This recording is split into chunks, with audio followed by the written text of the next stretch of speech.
Hi, welcome to What's Happening. Here are the top 5 stories.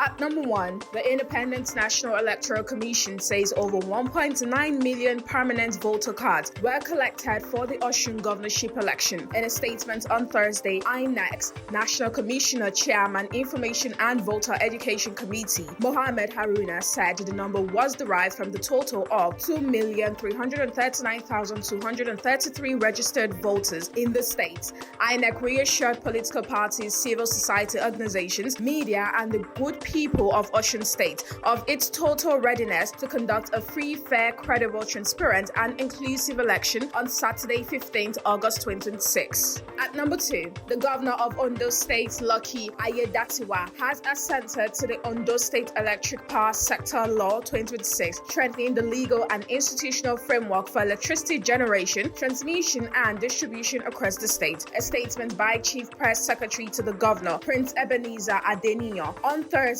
noted that the new law, which was passed by the Ondo State House of Assembly, amends the Ondo State Electric Power Sector Law 2020 and brings the state electricity framework in line with the constitutional and statutory development in Nigeria's electricity sector, particularly the Electricity Act 2023. A major highlight of the amended law is the establishment of the State Electricity Regulatory Commission as an independent regulatory body responsible for overseeing electricity activities and standards across Ondo State. At number 3, President Bola Tinubu has assured that Nigeria's refineries will be revived after a comprehensive structural and operational reset, stressing that the facilities must be made profitable and capable of delivering value to the country. The president gave the assurance on Thursday in Abuja when he received the National Executive Council of the Nigerian Union of Petroleum and Natural Gas Workers, led by its national president Salimon Akani Oladiti, at the State House. Tinubu said the federal government would adopt an evidence-based approach to addressing the challenges confronting the nation's refineries, including detailed research, technical assessments, restructuring, and improved management. At number 4, Iran's military on Thursday rejected as lies remarks by U.S. President Donald Trump, claiming control of the Strait of Hormuz, saying the strategic waterway was fully under Iranian control. Iran has kept control of Hormuz,